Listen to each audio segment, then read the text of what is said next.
It's going. Okay. Hello, today we're going to be planting some dahlias out. So it's just towards the end of May now, and these are our dahlias. Now dahlias are tender. Okay, that means that they can't tolerate frosty temperatures. So we had to lift them in the autumn and store them in a cool, frost-free place.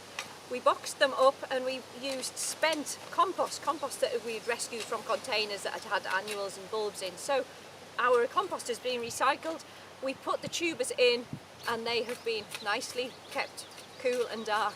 A couple of weeks ago we brought them out into a sort of a cold frame area, give them a bit of water, allowed those tubers to plump up a bit, and they've shot into life. So if we gently tease these tubers out, this is what we're planting today. A lovely big heavy tuber, so you can see the tubers on the bottom, and they've actually been rooting into that spent compost. So we're going to be planting these. Now, not everybody likes dahlias, but to remind you what dahlias are, I think there is a dahlia out there for everybody. And even if you don't like them, you can eat the roots if you really, really wish, and you can just have a good laugh at some of the wonderful cultivar names that we've got. Many of them are named after people, like Don Hill. This is the one we've got called Don Hill we're going to be planting today. That's a beautiful collarette dahlia. So if you're not into those big spiky dahlias that don't have much going for wildlife value, if you look at the collarettes and the singles, the butterflies and the pollinating insects absolutely love these as late flowers. And there's some very simple dahlias. They're a member of the daisy family and they can look like a beautiful cosmos. So there might be a dahlia out there for you. Some of the names, I said this one's called Don Hill, but we've got Anne Breckenfelder, David Howard's, Holly Hill Spider Woman. We've got whole lists of amazing names. So sometimes you can have just a chuckle about the names that we have here. So you can see we've got boxes around the place. So what we're going to do is we're going to plant our dahlias out today. I'm just going to move these out of the way. Dahlias do like a bit of good food to be added. So this is the bed we're going to be working in today. And I've actually got some dahlia food. You don't have to buy special dahlia food, but this has been made up for dahlias, and it'll tell you all your food bags, fertilisers, will tell you what you need to use. This has got 7% nitrogen, 4% phosphorus, 11% potassium and 3% magnesium oxide in it. So Can I see the front of the bag? the front of the bag. I was reading the front of the bag. There we go. The nice thing about this particular fertiliser is it's in granular form, so it's not dusty. So do remember, if you find you're spreading anything that's dusty, do wear a dust mask. We're designed to breathe in clean air, nothing of dust, so put a mask on.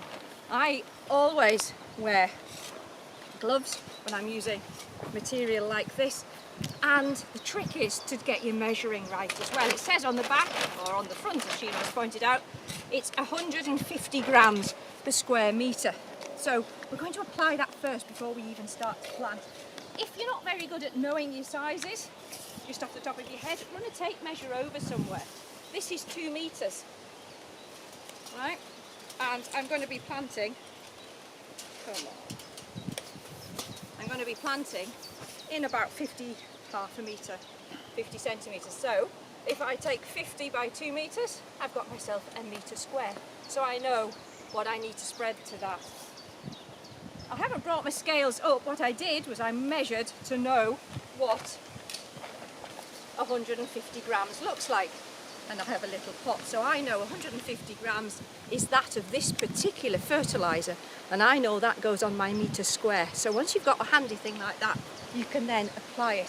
I'm just going to apply it by hand over this, and you can see there isn't dust coming off that, so just applying it through. So this will hopefully provide a good start for these dahlias, and when we're planting you will see that it becomes mixed in, and actually you'll end up within the planting holes and the surrounding area, not just next to the tubers. So there we go. So we've applied our fertiliser. Let's get that out of the way. If you were planting these as unsprouted tubers, you could plant them quite deep and allow those shoots to come up and through. And if you were planting them a little bit earlier, just waiting for them to come up through would protect them from frost. But as these have actually sprouted to this point, we are going to be checking that level that we want. We need the soil level to be sitting about there, roughly where it has been sitting the previous time. You can see that the tubers need to be covered, but the sprouts are coming up through. This is the point. If you needed to propagate these up, you could actually use material like this. If I was to do a dahlia cutting, I could cut it off here above a little sprout, and that would resprout and take a cutting from the rest of it. If you feel that these are really long, you can do something called pinching out, which would just be to pinch out just above a node, and instead of having the one that goes up and has a flower, this will actually branch out. So I'm going to pinch out a couple of my tallest bits. You could use them if they're a bit bigger for cutting material, but I'm just putting them to one side, so this is a bushier plant. So that's the depth. So to plant, my photographer nearly fell over a box of dahlias. So to plant, I'm going to get a vague idea of what size the tuber is, and I'm also going to think about the spacing, because it's best to actually space out the plants you're going to plant first before you start. So I'm just going to take out a few more of these.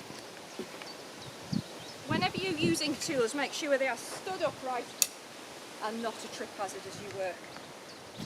Spacing involves knowing how big the plants are going to get. Now, Don Hill is a really good collarette-sized dahlia. Its flowering height's about that, its foliage is about this and about that. So I would put no more than 4 in a row this long.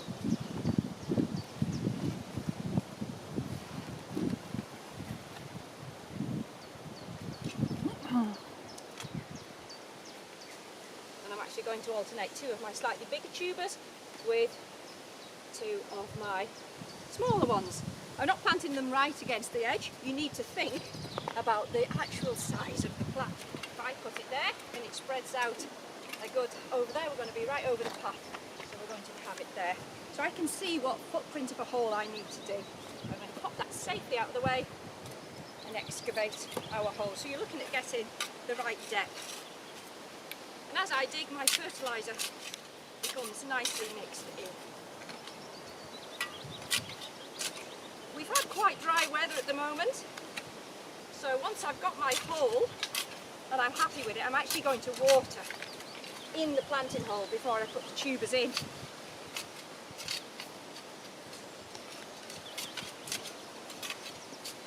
Be generous with your hole when you're planting. Don't put it in so it's absolutely tight.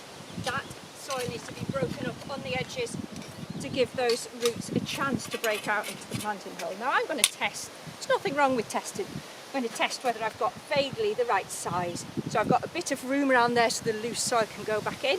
When the soil comes back to the right height, it's going to sit perfectly. So I'm happy with that. But because it's been so dry, I'm actually going to water the planting hole before I put it in. You don't have to do this with a rose. My rose won't actually come off my watering can today. So there we go. I'm going to give it a really good water. Lynn, can I ask you a question? Yes. How much would it cost to buy a clump of dahlias like this, and where might you recommend to buy them? If you buy dahlias, you won't get a clump this size. If you buy a dahlia in a post, you'll be lucky to get a tuber that size. In fact, probably half of that if you buy a tuber. And they cost, or you can get a rooted cutting, which would simply be something that size with a little root on it. And they cost anything from £2.50 to £7, depending on which cultivar you get. Just for that little piece in your hand? Yes, easily, okay. Yes. But they are perennials, so they're tender, but they are perennials. Each year they bulk up and up and up. And this is probably 3 years on from a good tuber size. If it gets any bigger, I could actually shake it in half and end up with 2 plants. So you can bulk them up easily, give them to friends. And anywhere you would recommend to buy them? If you want to get inspired by colours, try the Sarah Raven catalogue.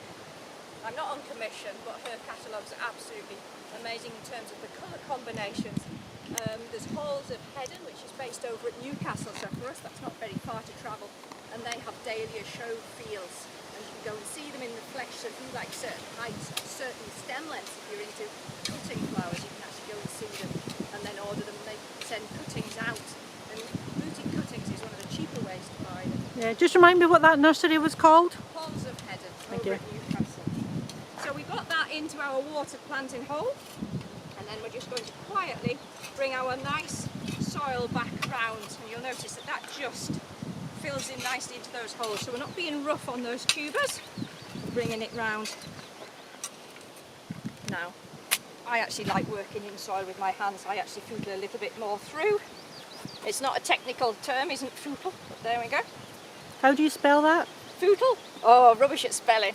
I don't think it's even... Sorry, that was a trick question. Yeah, Sorry. trick question. Sorry.